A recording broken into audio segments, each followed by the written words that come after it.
You guys, I literally bought this shirt for this video. Hey Maddsters! So I've lived in Copenhagen, Denmark for about 4 months now, studying abroad. So I think I know it pretty well. And so I just wanted to make this series of videos to show you guys and talk about all of the great things that you can do here and that you should do if you ever come to visit. So I'm actually in a class about the monarchy here, so I kind of consider myself to be an expert on this topic, but I wanted to share with you guys the castles that the royal family of Denmark has made, because Denmark is home to one of the longest reigning monarchies that are still in effect. Like, they do have a queen, they have a crown prince, and so they're actually a constitutional monarchy, which means that they have no actual political power. Basically, everything that the queen signs is countersigned by whatever head of state, prime minister, whoever does it.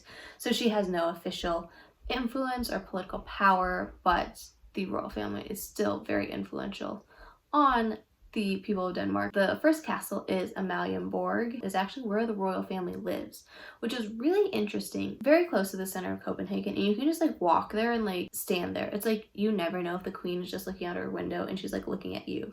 So it's really interesting of how trusting and like equal and open the royal family is, which contrasts with the British family where the Buckingham Palace gates are like always closed. And so you can also watch the changing of the guards, which happens every day at 12, and they walk around the city and then end up at Amalienborg.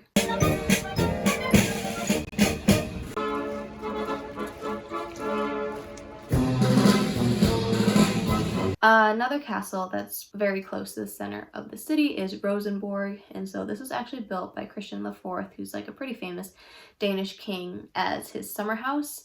And now it's a museum, but it actually houses the legit crown jewels that the queen still wears to this day.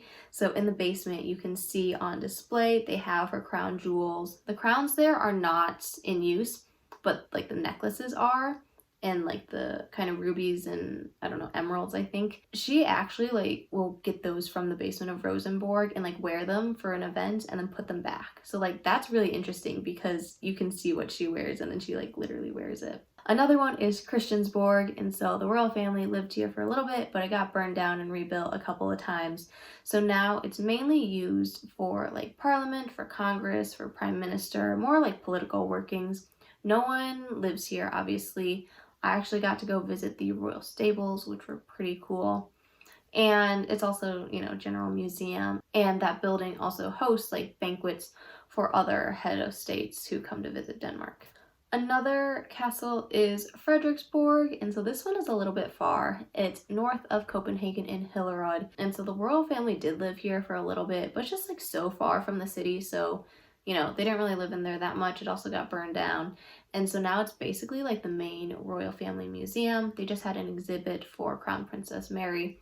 So that's more just like kind of museum. They don't, like the royals never really lived there for a long time. Finally is Kronborg Castle. This is like way north in Helsingør, which is right across from Helsingborg. When Emily and I went to go to Sweden, we walked past this castle and we wanted to go in, but then it was, you know, there's a storm and everything, so we couldn't go in. But it's also called the Hamlet Castle because I guess that's where Shakespeare like set Hamlet. I don't know. This is the one castle that I did not go to. You know, it's fine. These last two are not castles, but one is the Round Tower. This is a very iconic Copenhagen site. It was also built by Christian IV as an observatory, and so he was pretty lazy, and so he actually, the Round Tower is literally just like a gradual incline and there's no stairs, so he could be like pulled up in his carriage by these horses, so he didn't have to like walk up the stairs to go and see the stars. So that was pretty cool. We saw that. You can see a really great view of the city from there. And then the last building for the royalty is the Roskilde Cathedral.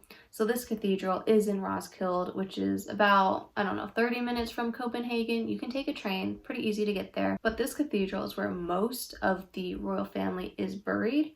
So you can go in, like walk around, there's a tour. There's basically just a bunch of like sarcophagus, I think that's what they call them, over the dead bodies of the royals. And my teacher did say that like the bodies are still in there. They're obviously like totally disintegrated, but it's like legit bodies in the tombs with the sarcophagus over them. So that's pretty interesting. So yeah, if you are into the monarchy and visiting these castles, There are a lot to go to, all very close, pretty easy to get to. To be honest, in my opinion, they kind of look the same. They have like a lot of the same artifacts, like room layouts. My personal favorite is Christiansborg, just because I think it looks the nicest. It's pretty modern. But yeah, I hope this was helpful. Somewhat interesting, I don't know, but thank you guys so much for watching. Bye, Maddsters!